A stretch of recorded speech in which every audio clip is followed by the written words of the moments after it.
Freaking internet scammers, man. I had a friend that, like,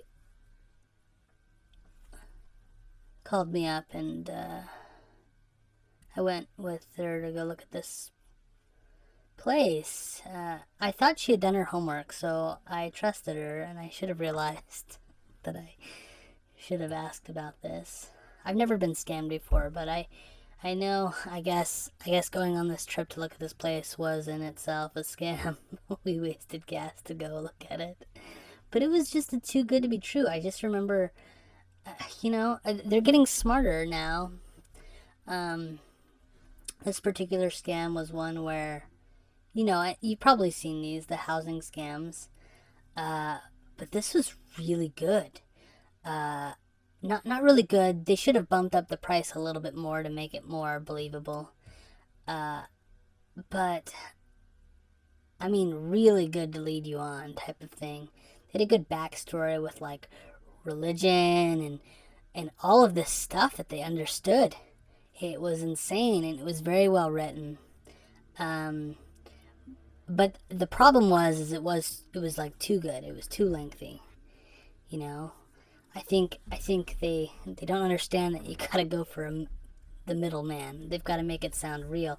It was a really good story though, like about them going on a religious mission, and they were an older couple, and so it's really good because they're able to get younger people because you'll know that some of these older people kind of get taken advantage of when they rent out their places because they rent it out a lot cheaper. So I sort of believe that this could happen because of this older, because they were claiming to be older people, and that they were leaving for a few years and they're just looking for renters. But the price was too cheap. It was for a cabin, but the price was just too cheap. And so we go out there, and they like responded instantly with another long email. And red flag, right? Just like that they had been accepted. My friend had been accepted to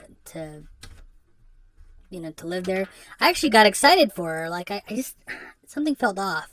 And then there was this point where they're like, you know what? We use a trusted service for payment, and it's through Walmart. So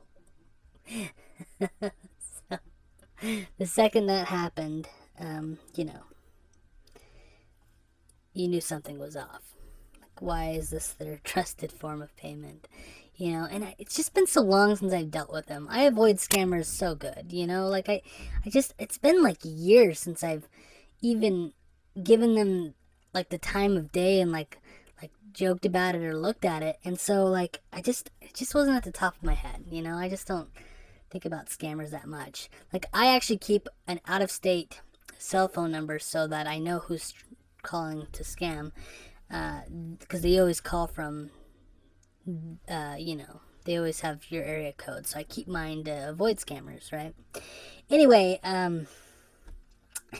anyway, so so I'm glad that she didn't go to Walmart or anything like that. It just felt off. Even she felt that it was off. So we waited because they're gonna call, and they call, and this guy has a very heavy Indian accent, which isn't.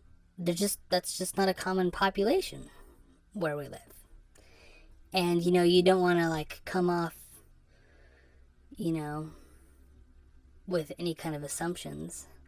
So we asked for a contract. We asked for a bunch of things first. They had mentioned that they have children in the area, so we asked to just see their children in person and give them the money in person. We'd feel more comfortable, and they obviously didn't call us back.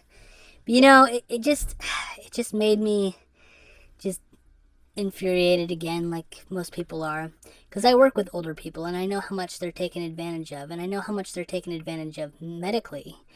And to see this happen, it's like people scam older people, and abuse older people on the medical side of things. They abuse people financially. Even people that are close to them abuse them, and it's just the worst thing. Makes you the worst kind of human being possible to do that.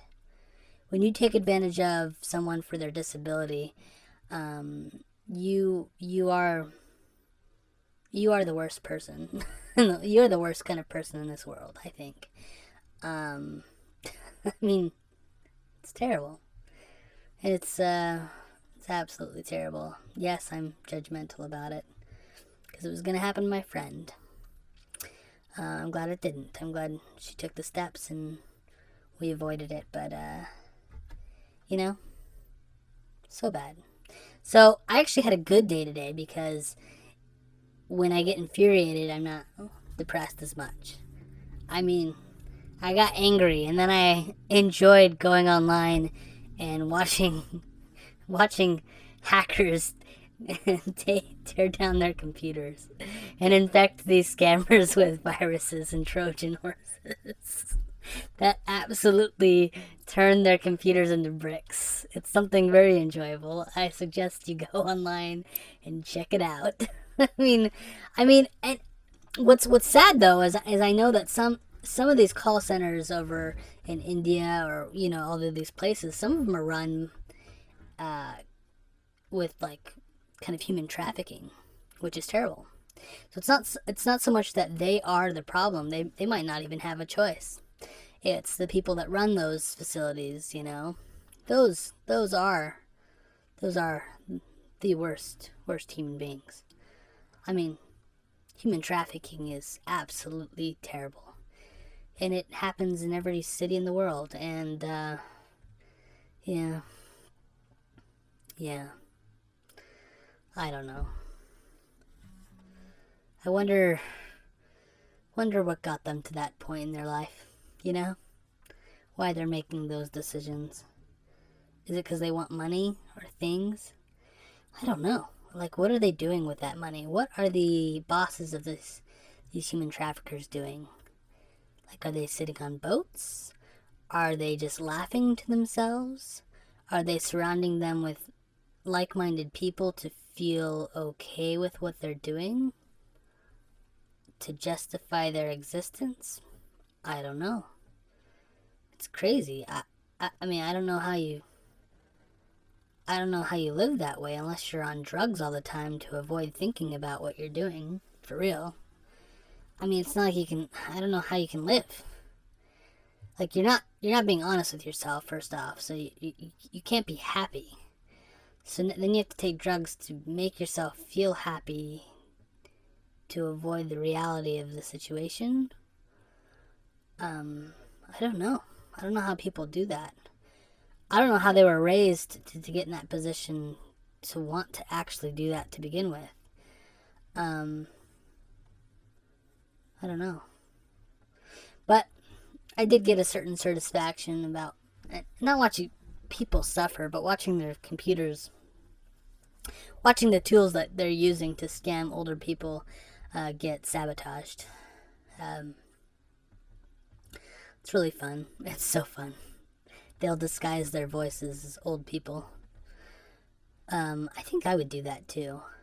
I think I would disguise my voice as an old person if I got a phone call, just to troll them. Those are the only people that I think would be fun trolling. A little bit. It is fun. But you have to sound like an old person. You can't sound too young. If you sound too young, they get off the phone with you too quick. You have to sound old and feeble and like you just don't understand. You want to make them sound. You want to make yourself sound weak to them so that they'll keep dragging it on and you can waste as much time as possible for them. You don't give them any information, of course, but you just drag it on. Make it sound like you've got dementia or whatever. It's so bad. I hate that. And I hate facilities that take care of our elderly population that don't care. They're just there for the dollar. They're just in that room. They're paying the money every day to be in that room. And they're not giving them proper care. And I just can't stand it. I would have thought that we've moved past that as a society, but we still don't care about our elderly population. And yet we don't give them any choice but to live. We can't give them a choice to die. Even though they're in pain and suffering, we put them in a home and then we torture them. It's pretty much what we do.